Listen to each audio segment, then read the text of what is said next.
আসসালামু আলাইকুম প্রিয় দর্শক, আজকে হঠাৎ করে কুয়েত থেকে একটা ফোন আসছে যে আমারই ফ্রেন্ড ফলোয়ার্স এবং এক শুভাকাঙ্ক্ষী উনি সিএনজিতে করে হয়তোবা কোথাও যাচ্ছিলেন, কিন্তু ওই ভুলবশত সিএনজির পাশে তার মোবাইলটা ছিল কিংবা পকেট থেকে সিএনজিতে পড়েছে, সেই মোবাইলটা রেখেই তিনি চলে গিয়েছে। তো মোবাইলে লক ছিল এবং যিনি সিএনজি ড্রাইভার তিনি মোবাইলটা পেয়েছেন, পাওয়ার পরে মোবাইলটা কোনো আর কিছু ছিল না।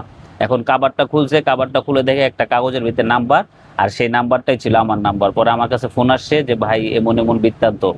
পরে আমি বললাম ভাই একটু মোবাইলটা আপনার কাছে রাখেন, আমি একটু চেক করে দেখি। তো আমি এই স্ট্যাটাসটা আপনাদের কাছে দিলাম। কোনো শুভাকাঙ্ক্ষী আমার কোনো ভাই যদি মোবাইল হারিয়ে থাকেন, ওই ভাই আমাকে ইমোতে ফোন দিছে, আমাকে জানাবেন, তার কাছ থেকে নাম্বারটা নিয়ে আপনাদের কাছে পৌঁছে দিব এবং মোবাইলটা তিনি আপনাদের কাছে পৌঁছে দিবে কিংবা আপনারা যা নিয়ে আসবেন। এই মেসেজটা আপনাদেরকে জানালাম। আল্লাহ হাফেজ।